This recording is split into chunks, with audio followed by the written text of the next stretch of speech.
of revenue bonds, issuance of revenue bonds. So,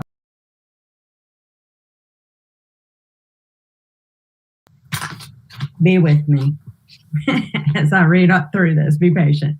Okay, so a resolution of the Board of Directors of the Madison County School District Finance Corporation relating to and providing for the issuance of $9,895,000 principal amount, which is subject to a permitted adjustment of $989,500 of special obligation bonds, school building revenue bonds, in accordance with Section 58.180 and 162.120 through 162.290 and 162.385 of the Kentucky Revised Statutes to provide funds for school building purposes, providing and determining the duty of said corporation in connection with the operation of the school property, the creation of funds sufficient to pay the principal of the interest on said revenue bonds as and when they mature, the creation of the adequate maintenance and insurance funds, authorizing and approving the execution and continuing disclosure and tax compliance procedures, and authorizing the execution of a lease of such foregoing property to the Board of Education of the Madison County School District. Okay.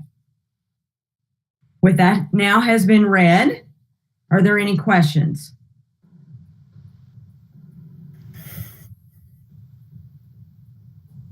Okay, then I need a motion to adopt the resolution authorizing the issuance of revenue bonds as read. So moved. Is there a second? Second. All right, motion's been made by Mrs. Brock, second by Mr. Rutherford. All those in favor? Aye. Aye. Any opposition? Okay, motion carries. All right, moving on to number 5 then, to adjourn this meeting. I need a motion to adjourn. It's a quick meeting. So moved. Is there a second? Second. All right, the motion's been made by Mrs. Brock, second by Mrs. Coyle. All those in favor? Aye. Aye. Any opposition? All right, motion carries. Meeting is adjourned.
All right, everybody, I don't have my gavel, so I'm just going to take my nice little, since we're all at home or in our offices, I'm going to take my little pencil holder right here as my gavel. So I'm going to call this meeting to order. The Madison County Board of Education, we are doing a video conference meeting, as you can tell. Today's date is November the 12th of 2020. It is 6:01 p.m. I've officially called the meeting to order.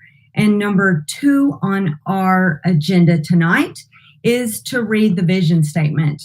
Can I get you to read that for me, Mr. Rutherford? Madison County Schools, in partnership with the community, strives to equip educators and students with the skills to lead by example, develop and speak with a unique voice, and explore their academic curiosity to make a positive impact on our community and world. Thank you very much. All right. Moving on down our agenda is number 3, to adopt a resolution regarding meeting protocol. So, obviously, we are doing virtual meeting tonight. We just had our last meeting for our finance corporation virtually as well, but we do need to vote on having our meetings. Since we've been doing them the last several months in person, we now need to vote that we are going back to virtual. So I need a motion to have our meetings virtually. So to adopt the resolution regarding meeting protocols for the COVID-19 until further notice as presented. So moved. All right, motion's been made by Mrs. Cobb, second by Mrs. Coyle. All those in favor? Aye. Any opposition? Okay, motion carries. Number 4 on our agenda is the consent agenda. Items listed here tonight are the minutes of the October 8th meeting, our claims, the acknowledgement of the record of superintendent's personnel actions, the acknowledgement of the leaves of absence, and to accept the SFCC 2021 KETS CATS offer of assistance in the amount of $73,795. Are there any questions regarding any of this? Or Mr. Gillum, would you like to say anything about any of that? Not unless anyone has any questions. It's all pretty straightforward right there. Yes.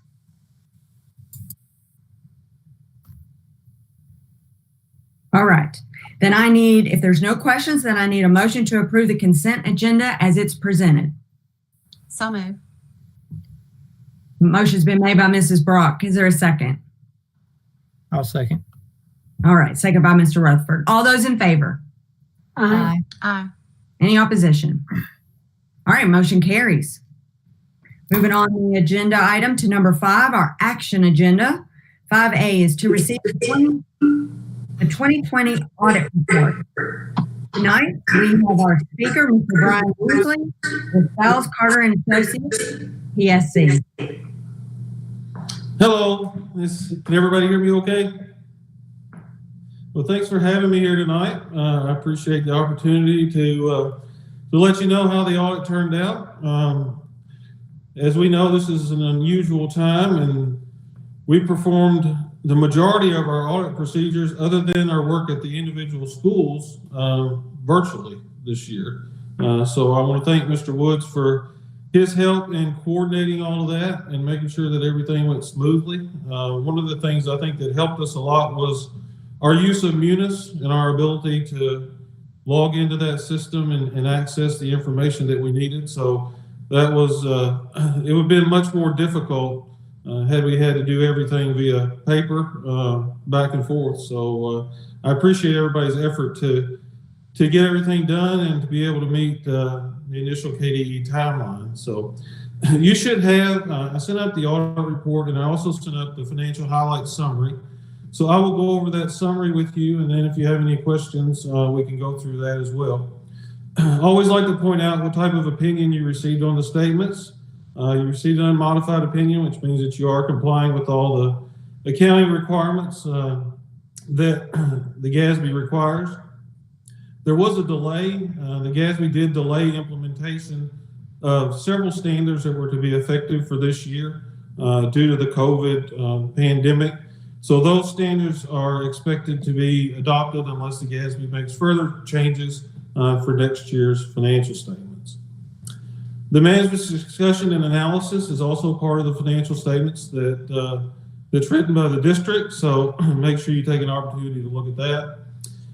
We did not have any financial statement or any federal program findings, so I'm happy to report that. We only had 2 comments with respect to the schools this year, which is outstanding. The school results turned out really, really well. As far as some of the numbers, cash at the end of the year was $34.6 million. That was spread among $22 million in the general fund, $5.3 million FSPK, $2.5 million in capital outlay, $1.4 million in construction, and $2.9 million in food service. The general fund had $20.1 million in cash at the end of the prior year. So I will also let you know that food service cash actually increased by pretty much doubled. It went from 1.445 million to 2.9 million. And that is principally driven by all the additional federal dollars that you're receiving. So food service is definitely very stable. Your general fund revenue was at 101.8 million as compared to 101.4 the year before. Tax revenue was up 660,000, and then state revenue was down about 300,000, which principally accounts for that change. Your general fund expenditures were all right at 100 million as compared to 98.5 the year before. Nothing unusual there, just the normal increases that we would expect. General fund balance increased by 2.2 million as compared to an increase of 2.6 the year before. And then I always like to point out, as you know, you're recording a portion of the CERS pension in your financial statements. Just to kind of give you an update on that. For 2020, that unfunded liability for that pension system is at $7 billion. Your share was $38.2 million. It was at $6.1 billion unfunded the year before, and your share was 32.9. And then you also record a portion of the OPEB or the other post-employment benefits for CERS and for the medical insurance plan of the TRS system. So for 2020, the unfunded liability for CERS was 1.7 billion. Your share was 9.2 million. The TRS number was at 2.9 billion. Your share, it's not 210.9 million. It is, I think 21 is what it should be. Yeah, 21.9 million. So that liability actually went down. So the assets in those systems performed a little bit better than they did in the pension system. So if you have any questions for me, be glad to go through those.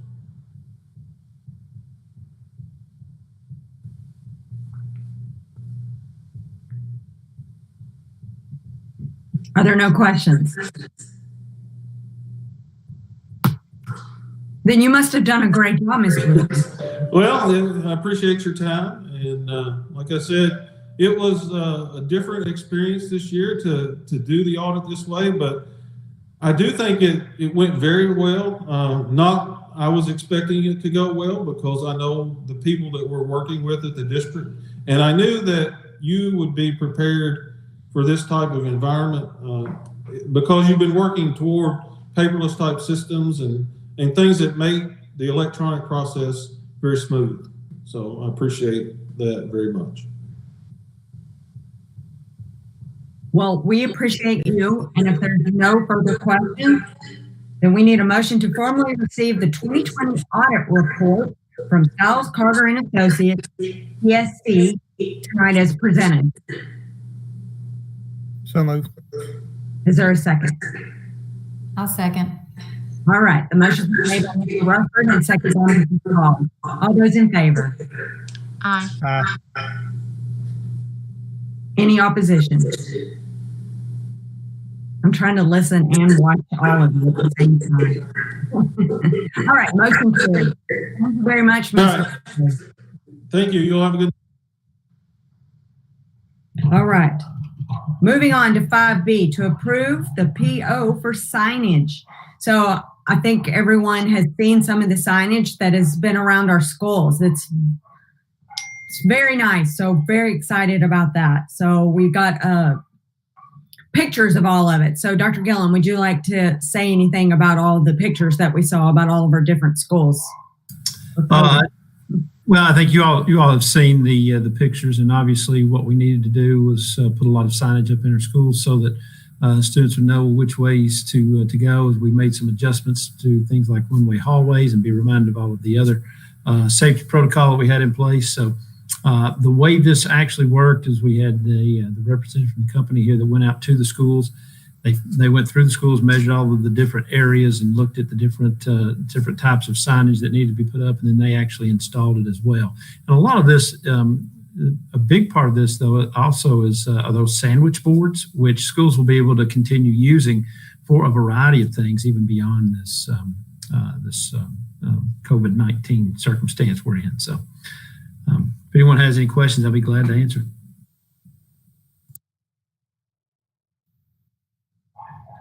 Any questions? It's impressive, and to think that it was installed too, so that makes it much nicer on our staff. They all look very nice. I think it's worth noting too that this was a whole lot more than just putting up a couple of signs in 20 buildings. This was a large project, and I think they did a fabulous job. They look really good. It's nice to have the reminder of how to social distance and to wash your hands and where and how to use the water fountains, only for filling. It's a nice reminder for all of our students and staff. Okay, then I need a motion to approve the $60,418.61 purchase order for the signage as presented.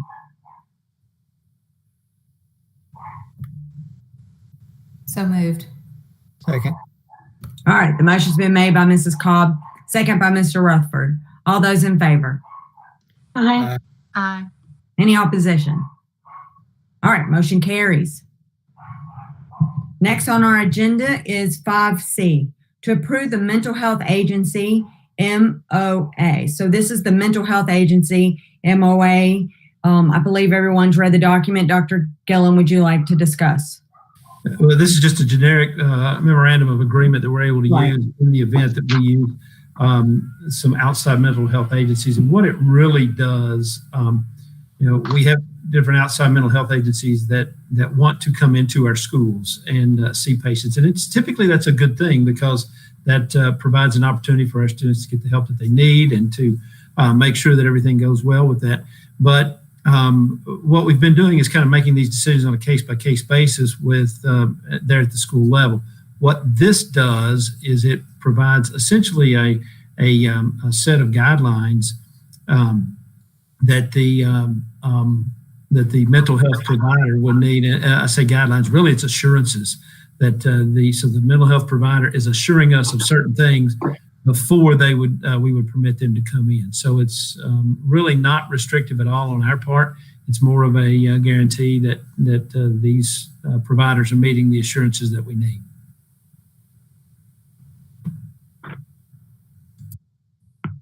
All right, are there any questions?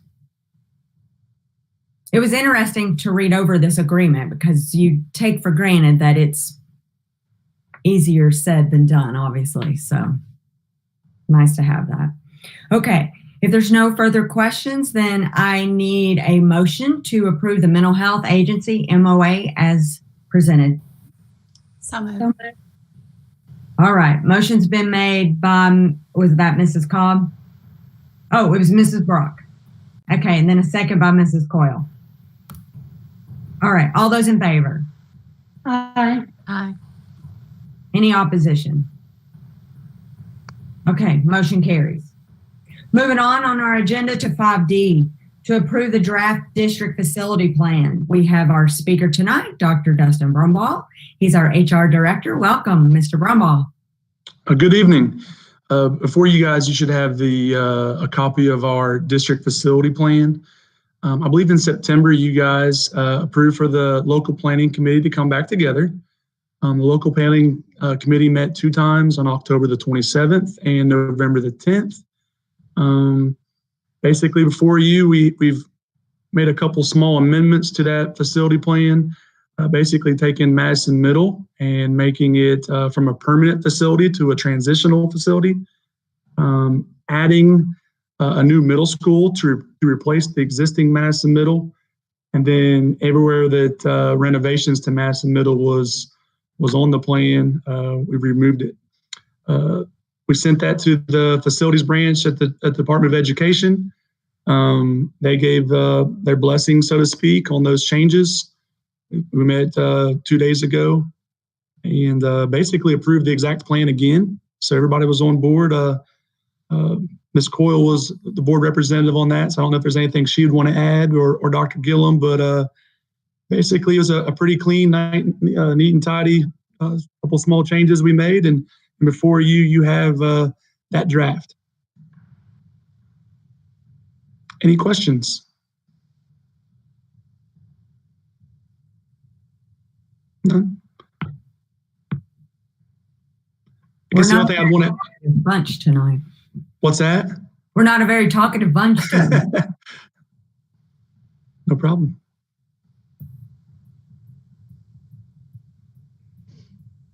All right, so we do have our first vote on this tonight, correct? So we're going to vote on it tonight, and then we have a special called meeting on November the 24th. We will review it again, vote on it again, but I need the motion tonight to approve the district facility plan draft. It is a draft, so that it has been proposed by the local planning committee. So moved. All right, I'm going to take that with Mrs. Cobb and a second by Mr. Rutherford. All those in favor? Aye. Aye. Any opposition? Okay, motion carries. And I do apologize if you hear my dogs barking. They're upstairs. I tried to get away from them. 5E, to appoint a hearing officer tonight. So we're in discussion with Dr. Dustin Brumbaugh right here as our hearing officer for the local planning committee. So do we have any questions about that? Well, I'll say one more thing on that is I guess the next steps would be, after you guys have approved that now, is if you guys are so willing to make me the hearing officer. I've already went through the steps of posting it in the Richmond Register, where our public hearing will be just this coming Tuesday night at the Board of Education on November the 17th at 6 p.m. And basically, with your all's approval, I'd be charged with taking feedback from the public and then bringing that feedback back to you guys at your next meeting. That's all I'd have to say on that. Okay, are there any questions? Okay, then if not, I need a motion to appoint Dr. Dustin Brumbaugh as the hearing officer, the local planning committee public hearing. So moved. Is there a second? Second. All right, motion's been made by Mrs. Brock, second by Mrs. Coyle. All those in favor? Aye. Aye. Any opposition? All right, motion carries. Congratulations, Dr. Brumbaugh. Thank you. All right, moving on. The agenda tonight, we are now at 5F to schedule a special meeting. I know I just mentioned that just a minute ago. We're going to have a special meeting on November the 24th at 1 o'clock for the sole purpose of approving our amended district facility plan. Do we have any questions about that? Okay. If not, then I need a motion to schedule a special meeting on November the 24th at 1 p.m. for the sole purpose of approving the amended district facility plan. So moved. Second. All right, motion's been made by Mrs. Cobb and a second by Mr. Rutherford. All those in favor? Aye. Aye. Aye. Any opposition? All right, motion carries. I'm guessing as of right now, we will probably still be virtual. So we will be seeing each other again, but we'll make that decision closer to the date. 5G, to approve the contract for our online ticket sales. So this is allowing our schools to sell blocks of event tickets online if they need to and have the ability to perform possible contact tracing with those as well. So Dr. Gillum, is there anything we need to add to this?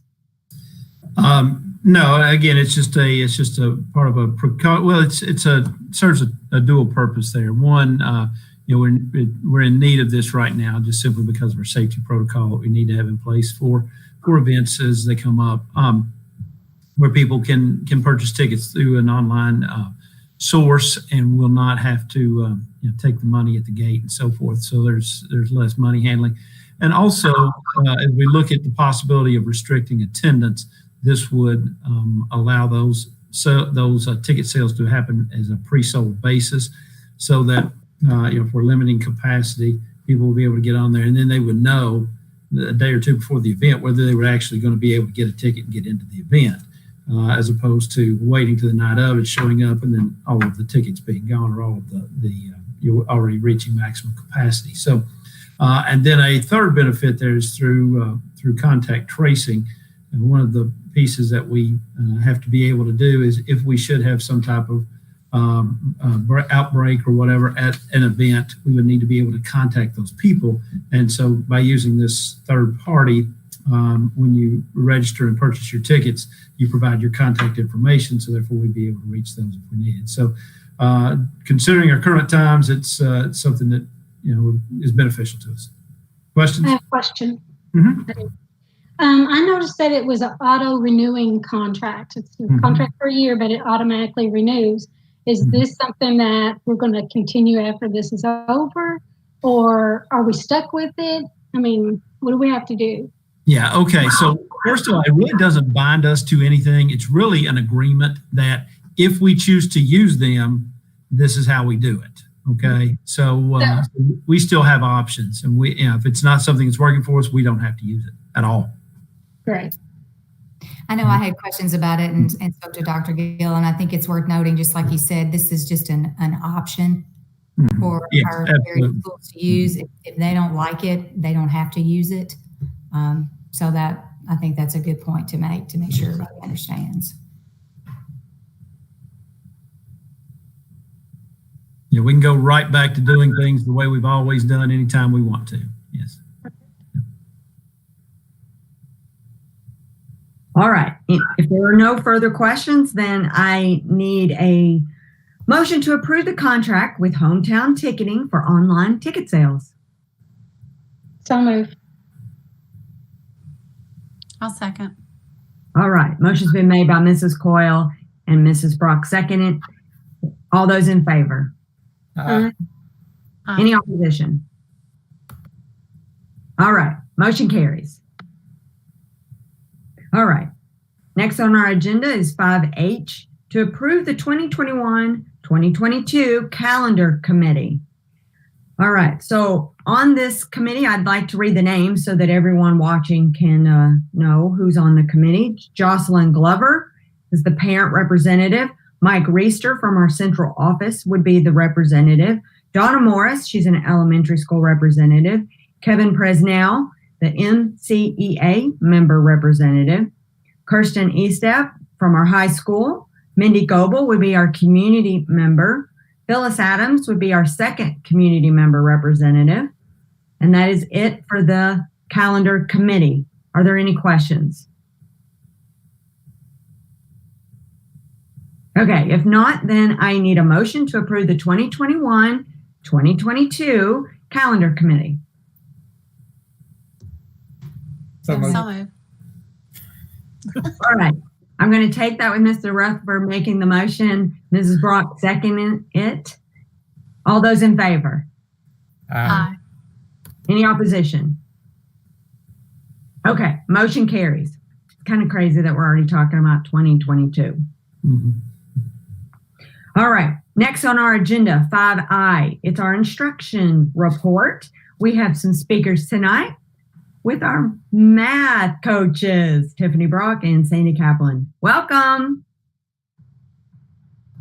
Hi, thanks for having us. And of course, I'm having to let my dog in right at that moment.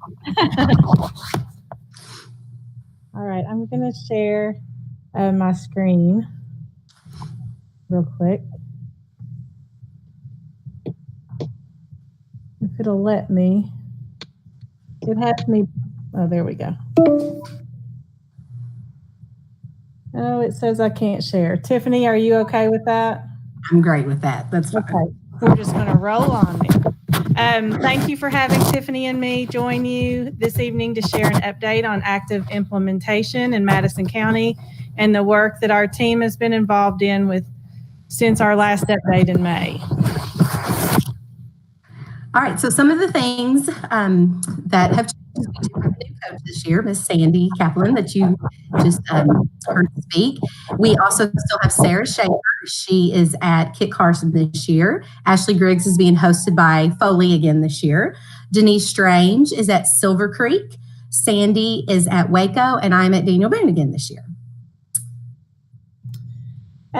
So we've had some uncharted territories this year. So our roles have looked a little different than normal. Our main focus definitely remains to support our teachers. Through virtual learning, we have helped teachers set up workstations to optimize their Zoom experiences with students, incorporating multiple screens and document cameras. Some of them look like they're sitting in a cockpit. We've worked closely with Option 2 teachers and classroom teachers in effectively organizing and using Google Classroom as an online platform for their students. For the schools previously trained in MDC, we've helped them find effective ways to continue implementing MDC strategies online. And of course, we've done a lot of Zoom troubleshooting. As we moved into the hybrid phase, the needs obviously changed. We worked on helping teachers build individual manipulative kits for the students so they're still able to allow the students to work hands-on in their classrooms. And then we moved into the in-person phase where we've worked with the teachers on developing pacing guides for the rest of the school year. We've also continued to emphasize implementing MDC principles in their classrooms, such as effective questioning strategies and using rich tasks. And my role has looked quite different this year. So at the beginning of the year, we all went to our principals and we said, where do you need us? Because we knew we weren't going to be doing observations and we weren't going to be doing walkthroughs. We would still coach and still support as much as we could, but we knew that wouldn't look the same at all. So I had the privilege of being a third grade math teacher this year for part of the day. And I was actually very excited when I heard this. I taught third grade for 14 years, but I've always said since I started this coaching job about 3 years ago that if I could go back into the classroom, even for an hour a day, and actually implement what I've learned through my trainings and what I've learned through watching other teachers, then it would be really exciting to see. And I get to do that this year. So for about an hour and a half a day, I'm with the third grade math class, and I am their primary teacher. And so I get to do all the lesson planning, and I get to plan all the activities and the assessments. And it's been very, very interesting. I get to practice what I preach. So next year when I'm a coach again in the observation setting, I hear, have you ever had to do this in your classroom? I can say, yes, I have implemented this, which is very wonderful because it helps me work with the obstacles. You know, we ask the teachers to do things and they do it and they come back to us with feedback, but we actually get to have the feedback from a coach now. So it's just been very, very exciting work this year.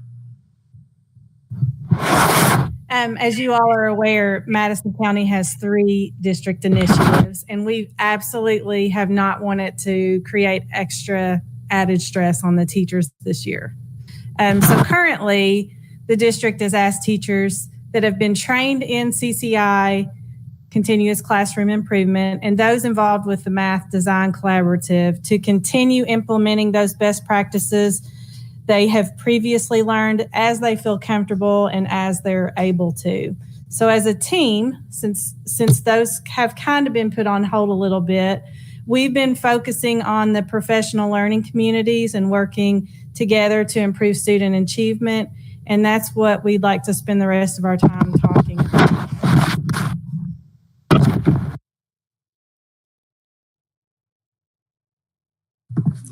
Last spring, the coaches were charged with coming up with and implementing a process to guide unit planning because we're starting to develop curriculums in the schools and we're going to start with math.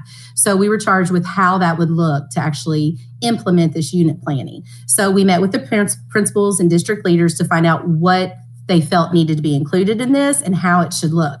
And we decided with the principals and the other district leaders that PLCs would be the best way to do this. So what we did is this spring, the coaches met with a lot with the Zoom meetings, and we planned out what it would look like. And then in July and August, we actually had a full day training. Principals from the elementary schools invited teams, and they chose who they wanted to come, and those teams worked together for a full day to start planning out what their unit plans would look like. And they're implementing it this year. So even though we are in COVID, it is something training we were able to have this summer and actually working on this year. So it's going well.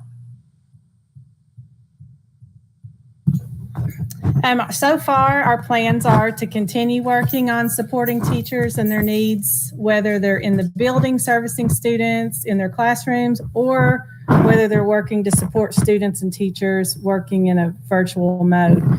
Additionally, we want to continue to work with developing training on the unit planning process that will later be used in our building PLCs. So we plan on meeting with our MDC schools, including the principals and teachers in maybe December or January to determine the needs for the second semester. And then from there, we'll determine our next steps. And that's it. Do you all have any questions for us? You know, I just want to say how invaluable you all are as coaches, but to be flexible and pick up classes and be supportive, I think you're even more invaluable because it's been such a stressful, trying time and everybody's having to change and it's been difficult. And I just know that the teachers appreciate you and we do as well. So thank you for what you all are doing. I mean, we couldn't do it without you. You're awesome. Thank you.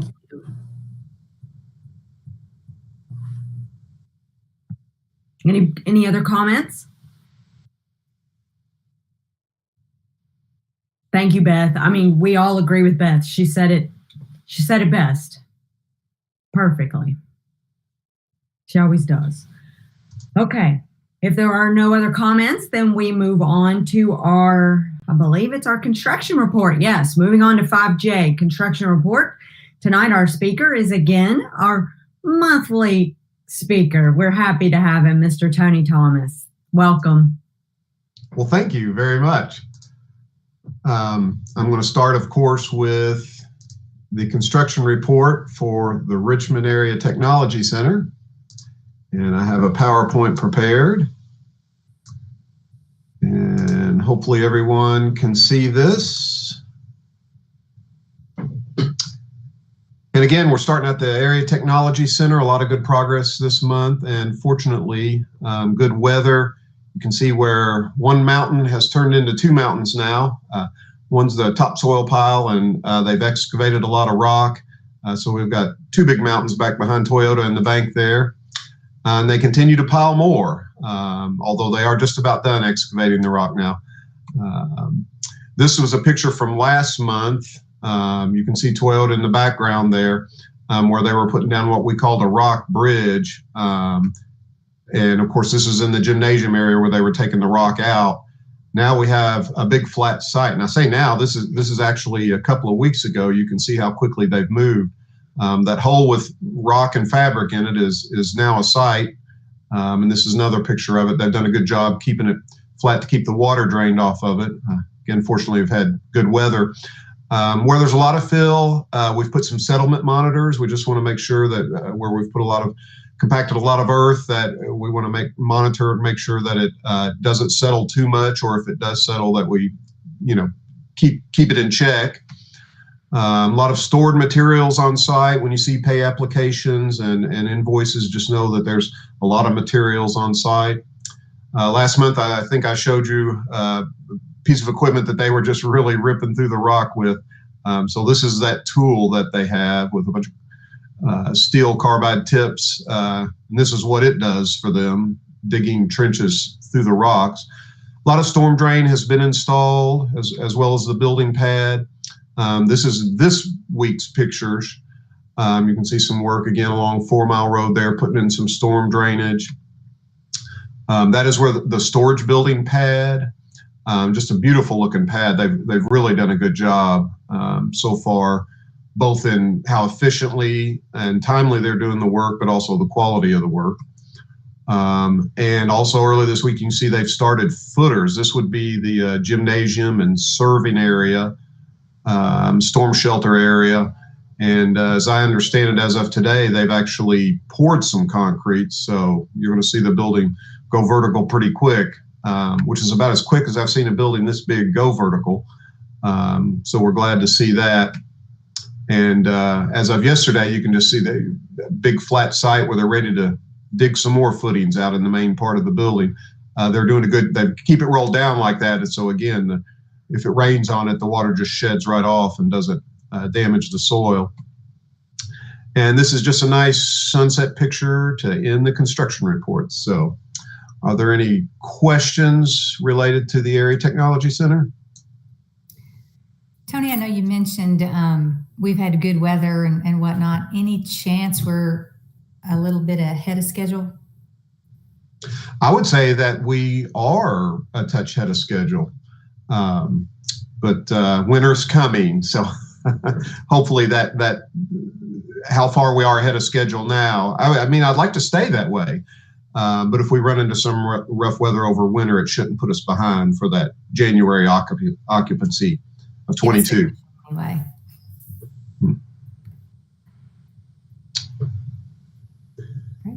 And that's all for the construction report.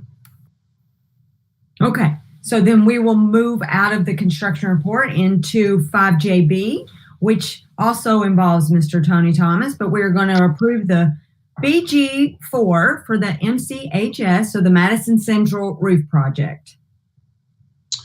The project's been done for a while now, and you have the warranty on it. We started with an original bid amount of $584,081.84. No change orders to the project, so your BG4 reflects that same number that you started with. So we're recommending approval of this BG4 closeout form. Are there any questions for Mr. Thomas? Okay, if not, then I need a motion to approve the BG4 closeout for the Madison Central High School project BG-19-205. So moved. Motion's been made by Mrs. Brock. Is there a second? I'll second. All right, second by Mrs. Cobb. All those in favor, say aye, please. Any opposition? All right, motion carries. Next, we are going to 5JC to award the commissioning contract for the Richmond ATC project. Several years ago, the building codes started requiring new construction projects, especially schools, to be commissioned. This commissioning is where a third-party objective entity comes in and reviews HVAC equipment, lighting controls, a lot of things on the mechanical side of the project. Our consulting engineers take bids on behalf of Madison County. So these were bid documents, and the low bid was $21,120. Our office, as well as the mechanical and electrical consulting engineers, have reviewed the documents and recommend the low bid to Performance Commissioning Agency in the amount of $21,120. Are there any questions for Mr. Thomas? And Tony, you said this is required, correct? I'm sorry, I'm going to turn up my volume. I didn't hear that. I said this is required by the state, correct? Yes, building code enforcement started requiring it about when we did Foley. That was a new code that came into place. And it's required to be paid. We used to do some of this in the contract and made the general contractor do some of that on their own. But the state wanted it third-party objective, which means they want the owner paying for it. All right. If there are no further questions, then I need a motion to award the contract for commissioning at the Richmond Area Technology Center to Performance Commissioning Agency.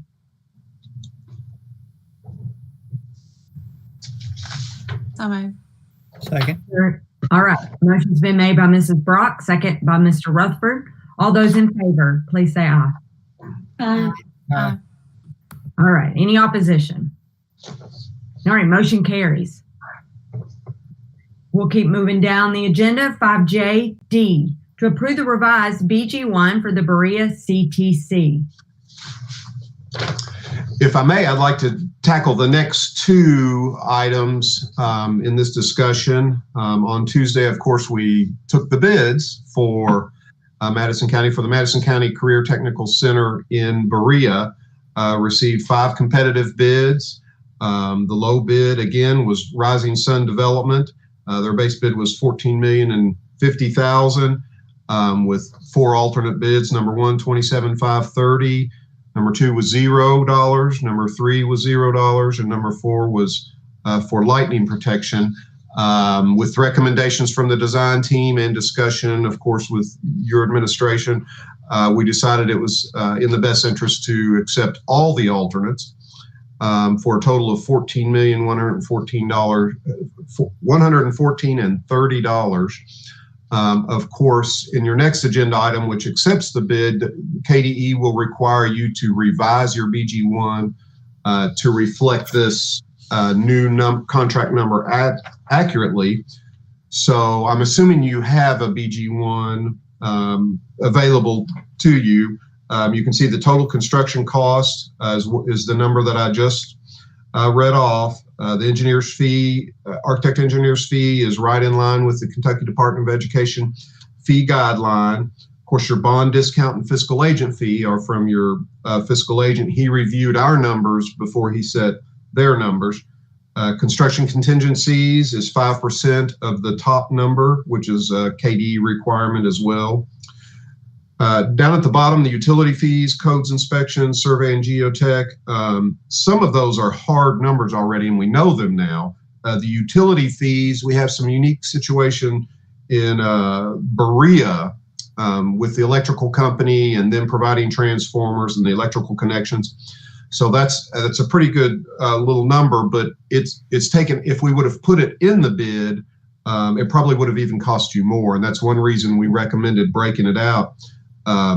In this case, it will be exactly what it is. You, Madison County, will pay for that number, whatever it is, direct from, that's Bluegrass Energy down there. Had we put it in the bid, some of the contractors would have kind of had to guess at the number and potentially could have thrown several more $1,000s on there just because they couldn't get an accurate bid. So we've taken that number out of there and put it in utilities fee. That leaves your BG1 at a total of $16,083,499, and we recommend approval of this document. Okay, so yes, Mr. Thomas, we have 2 votes that we have to make tonight. So we will continue with our BJD to approve the revised BG1. So I need a motion first off to approve the revised BG1 for the Berea Career and Technical Center as presented. So moved. Motion's been made by Mr. Rutherford. Is there a second? Second. All right, second by Mrs. Coyle. All those in favor? Aye. Aye. Okay, any nays? All right, motion carries. So then we'll move into 5JE to approve the bid and award contract for the Berea CTC. Anything else, Mr. Thomas, or can we go for the vote for this? Well, I don't think I mentioned that Rising Sun was low, and they did have some subcontractors, which we always verify references. I've talked to several today. I feel good about our subcontractors, the material equipment. The alternates, number 1, you would have to accept because it's working the right of way. Number 2 is HVAC controls. So this is train equipment, which the district prefers because you already have a system in place for all the controls monitoring. The Line-X flooring is a product that we've talked to board members about. If we accept that alternate, we accept them even if they're 0, because that tells the contractors we definitively want these items, even if they're 0. So we recommend approving that. And the lightning protection, it's not something that we've done often in Madison County, but evidently Ferristown site has had several lightning hits, so it was recommended on this project, and that was a good price. Rising Sun, the same contractors who are doing the Richmond project, were low. We've really had off to a good start with them. So with all these things considered, we would recommend going with Rising Sun's low bid and accepting all 4 alternates. Tony, can I ask a quick question? Sure. If we approve the contract awarding, do we have to, remind me again, do we have to wait for any site prep or anything in Berea until we get approval from KDE, or can we kind of start the site prep in anticipation of the revised BG1? Well, technically, it's a good question, and I know we've been waiting on paperwork from KDE. I'm giving the contractor a notice of intent to proceed, assuming the board does approve this motion, the notice to proceed on Monday. And the first thing they have to do is there's a lot of vendors and purchase orders and shop drawings that they really have to get in place before they even get to the site. Now, of course, with winter coming, we want them on site as quick as possible. But we do still need to submit all of the paperwork that you're approving tonight, as well as the fiscal agent's paperwork and BG1s to get approval. We technically cannot tell them to dig dirt until we have that approval. The best I can do is send emails to KDE and say that we'd like to, get out of the ground and get ahead of the weather as soon as possible, in anticipation of hopefully trying to get them to expedite their approval. So it's a very good, very fair question. It's just hard to predict how KDE will react. I know we're all just really in anticipation of getting this same project started in Berea. Yes. That up and going for those guys as well. So yes. Well, and in the big picture, it should be very soon. It's going to be very soon. They want to get out there as quick as they can and start work. Thank you. Mm-hmm. There we go. Dr. Gillum, is there anything that you'd like to add or anything that we missed? No, I think it all sounds good. I believe I know we typically have to wait on KDE. This last little piece here, though, I don't think it took very long on the Richmond project because everything else is, the part that we have to wait so long on is for them to actually look at plans. And they've already approved all of the plans. They've already approved the site. Everything is in line. It's just a matter of really just kind of looking over the paperwork. So would it take a couple of weeks? I think that's right. I think it was a couple of weeks. Yes. A couple of weeks on the Richmond project. So I don't think it will be much of a turn. I don't anticipate a very big drag on them between tonight and whenever I agree. They're able to dig. Yeah. That's all I have. All right. Are there any other questions? All right. Then if not, I'm going to read the motion. The motion is to award the base bid, alternate 1, alternate 2, alternate 3, and alternate 4 to Rising Sun Development Company for the new Madison County Career Technical Center located in Berea, Kentucky for a total contract amount of $14,114,030, subject to the approval of the Kentucky Department of Education. So moved. Is there? All right. The motion's been made by Mrs. Cobb, second by Mrs. Coyle. All those in favor, please say aye. Aye. Aye. Any nays? Okay. The motion carries. Thank you. Mr. Thomas. Thank you. All right. Moving down on our agenda to 5JF. Adopt a resolution authorizing the Finance Corp to issue revenue bonds. And I do believe, correct me if I'm wrong, Jeannie, but I will read our second resolution.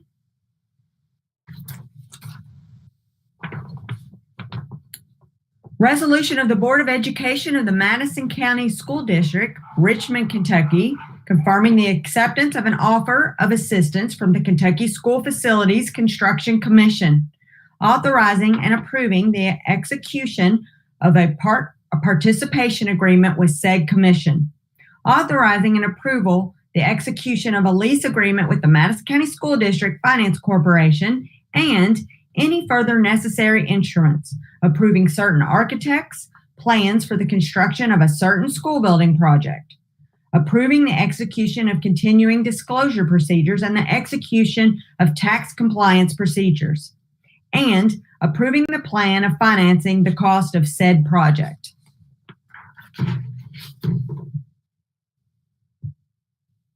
All right, so that is our resolution on 5JF, and then I need a motion to adopt the resolution authorizing what I just read, the Madison County School District Finance Corporation to issue revenue bonds. So move. All right, I'll motion second. made by Mr. Rutherford. I believe that second was by who? Raise your hand. All right, Mrs. Brock. Thank you. I was looking down. I couldn't find you. And you guys, the women all sound the same on here. So, all right, the motion's been made and second. All those in favor? Aye. Aye. Any opposition? All right, motion carries. Next on our agenda is 5K. We're moving into finance. That means Mr. Mark Woods, our CFO. Welcome. Thanks for joining us. Thank you. I'm going to move over here to present.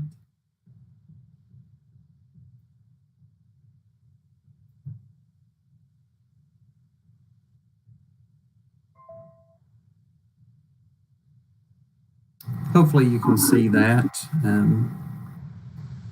As of October 31st, the district ended with a reconciled balance of $57,934,444.25.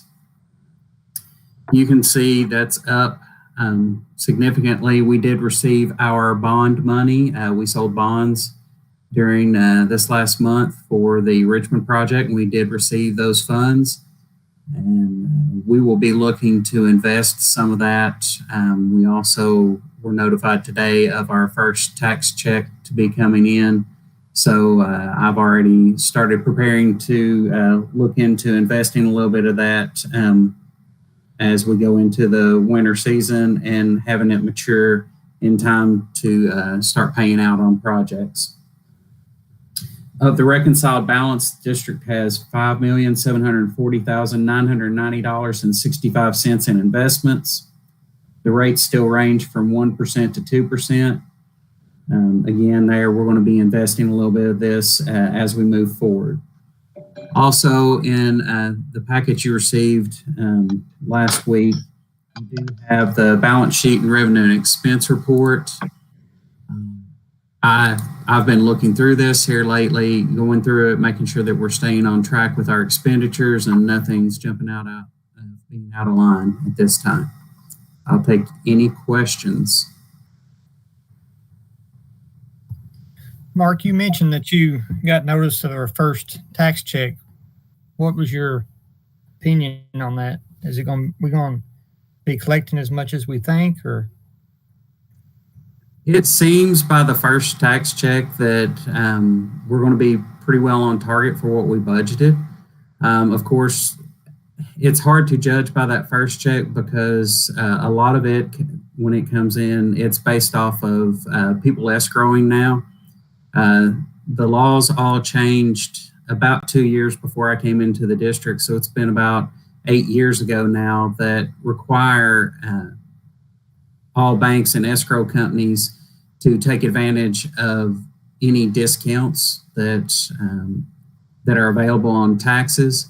So it's kind of hard to tell with that first big check. It is a good sign that it's actually up as compared to this time last year.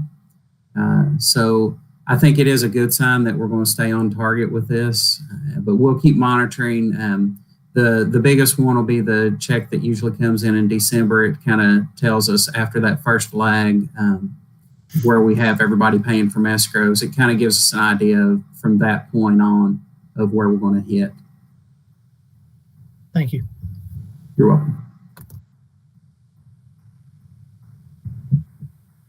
Any other questions?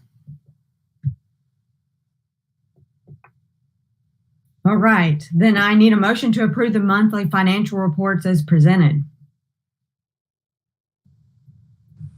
So moved. I'll Second. second. All right, but I think the motion was made by Mrs. Brock and a second by Mrs. Cobb. So all those in favor, say aye. Aye. Aye. Any opposition? Okay, motion carries. Thank you, Mr. Woods. Thank you. Next is 5L, the superintendent's report. And of course, it's Dr. Gillum.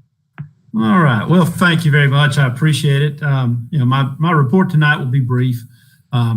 First of all, we're very excited to see the bid awarded for our Berea Career Center and the work on our Richmond Area Tech Center going so well.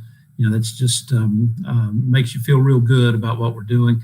And I also want to say thank you to all the folks in our district and throughout our community that did so much to make that happen. Obviously, the board and their vision of that and realizing the importance of workplace and workforce development in our community and the positive economic impact that we can have as a school district on preparing our workforce. So it's just tremendous. And we also had a lot of our community and business partners that have been meeting in advisory groups for over 2 years.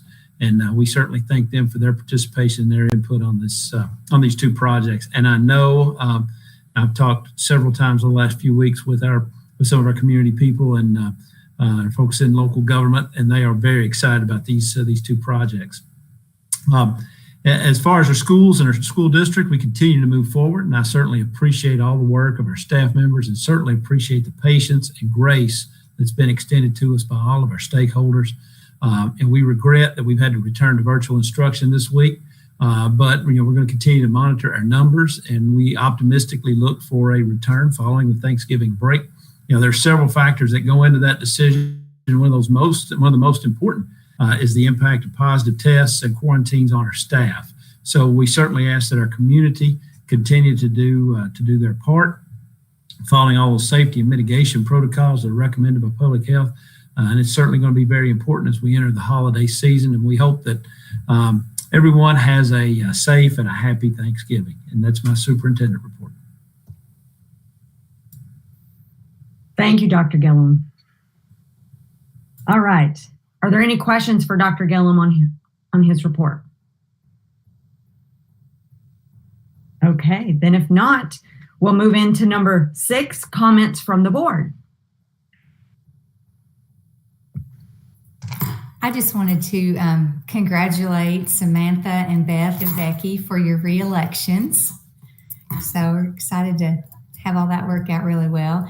And I just want to say thank you to our teachers and to our parents and everybody. This has been such a trying time. And I know our teachers are overstressed, might be a good word, but I know we have parents and students are feeling that same thing. And we're just all trying to take it day by day and do the best we can. And I just want to thank everybody for hanging in there. And happy Thanksgiving to everybody.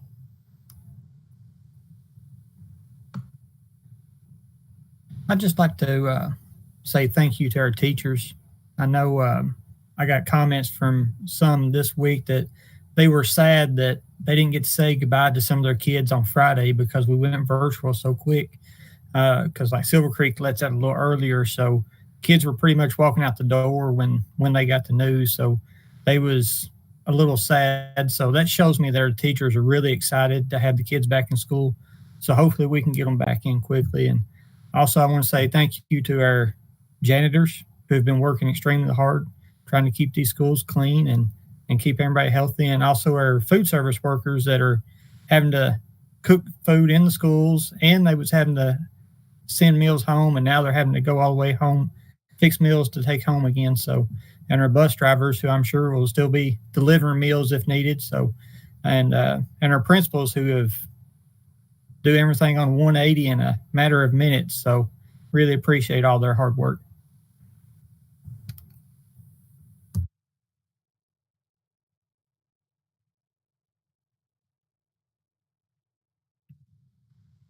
We have an awful lot to be thankful for in Madison County, that's for sure. And I think at the top of the list is our administration and the staff, like everybody said, from our teachers to the bus drivers to everybody. It sure does take a village. And this year it's taken a really flexible village that has definitely stepped up to the challenge of what we've had to do and adapt to. It was heartbreaking. I had a teacher tell me that her kids started crying on Friday because they love being in school and the teachers were upset, and it's hard, and we we are just thankful for the grace that everybody has been extending to each other and to us and to the administration. And we applaud everybody's efforts, down to the parents who are struggling to help their students and juggling everything. It's not an easy time, but we sure are thankful for everybody. And I know that at the end of this year, it'll all be good. It'll all be good.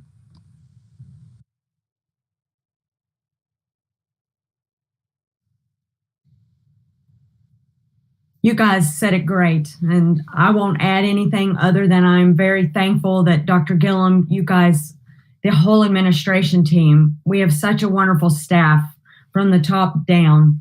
And I just, you guys are making difficult decisions. And I know today we made another one going virtual through Thanksgiving. So just keep everyone in our prayers, all the teachers, all of our children, all of our staff, everyone, that they don't get this COVID-19. We don't want it. So we want to move on to 2021 and get 2020 over with. All right. So moving on to something a little different. Tonight we have public comments. It's not typical. We usually have guests that come in with us. But because we're not having guests on our virtual meeting tonight, other than those that were on our agenda, we were allowed to have, I guess anyone that wanted to make a public comment could send out an email and send it to the school system. And then we would actually, what we're going to do is have a recording. Someone read their email and we're going to play it now. So I will turn my mic off and we will move into that and listen to the public comment.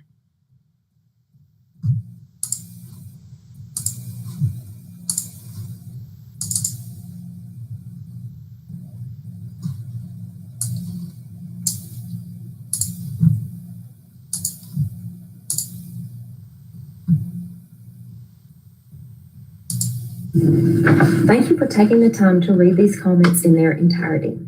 First, we would like to thank Dr. Gillum for making the difficult but necessary decision to place schools in virtual learning as our numbers of COVID cases are spiking in Madison County. As we've said from the beginning, being with our students and providing the best education possible has always been our priority, but the health and safety of our students, families, and community must come first. Since we have been back in school, our teachers have worked tirelessly to meet expectations that can change on a dime. Our K-8 teachers have had to walk students who may have never logged onto a computer before through weeks of online learning. Then without warning, teachers have had to do double duty, offering online lessons and in-person lessons to students on the hybrid schedule, only to be changed to the full in-person schedule that had both its benefits and some serious detriments. We should take a hearty moment to thank, celebrate, and praise all of our teachers for their flexibility, their willingness to change instruction, and their ability to go above and beyond in this crazy and chaotic time to meet the needs of our students. We must also highlight some serious concerns that we've had along the way. When students returned to in-person instruction, the overwhelming majority of schools had multiple cases, some even all classrooms that were not socially distanced. We are not following the Safe at School guidelines, and students are not sitting 6 feet away from each other in classrooms. The sheer volume of students returning makes this impossible to do. When teachers raised concerns about this, we were told to do your best. But what is our best when we are knowingly not putting the safety and well-being of our students first? What is also problematic about this is that parents were not being informed that their students would not be socially distanced. Some schools instructed teachers not to mention that desks in their child's classroom may only be 2 to 3 feet apart. And knowing that we are not able to fit students safely apart, schools were instructed to still allow parents to switch their children from option 2 to option 1, causing a larger overcrowding problem. Because we are not able to keep students 6 feet apart, more and more of our students are having to be quarantined, and more schools are experiencing outbreaks. So why are we sending our students into an environment that is unsafe? Why are we knowingly not following guidance? There is a myriad of other concerns that I can bring up, including a serious lack of subs in the district, the increasing rate of teachers who are becoming infected, and the liability issues that this poses to the district, the facade of safety checks with temp guns that aren't always accurate, the inability to cover custodians who are out sick, and thus many of our high-touch services aren't always being adequately cleaned, the lack of communication from the district to our schools about changes and about mandates. But at last, I know my time is limited. Our biggest concern is that the safety and well-being of our students, our families, our educators, and our community be protected. So we are asking that our school district commit to following all guidance included in the Safe at School guidelines developed purposely by the Kentucky Department of Education and the Kentucky Department of Health and Public Services. While I understand that some believe this is a politically charged issue, seeing as how Election Day has come and gone and COVID still remains and our county remains in a COVID crisis, please commit to following the guidance and taking these steps necessary to keep the students of Madison County healthy and safe. As we enter the week before Thanksgiving, it is important to keep in mind any student, teacher, or staff member who is exposed to the virus and is forced to quarantine will have to miss their family's Thanksgiving celebrations. Thank you for your time.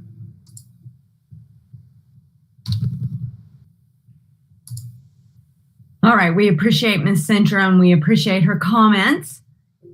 Moving on the agenda to number 8, to adjourn. I need a motion to adjourn, please. So move. Is there a second? Second. All right, the motion's been made by Mr. Rutherford, a second by Mrs. Coyle. All those in favor to adjourn? Aye. Any opposition? All right, then motion carries. We're adjourned. Good job, everyone. Nice Thanksgiving. Thank you, everybody. Have a great Thanksgiving. Thank you all very much. Appreciate it. Thank you, Jeannie. Yes, and aren't we going to see each other before Thanksgiving or November 24th? Yeah. Okay. I'm like, are we forgetting about that meeting? That's a special meeting, yeah. That's probably going to be virtual then, yes, right?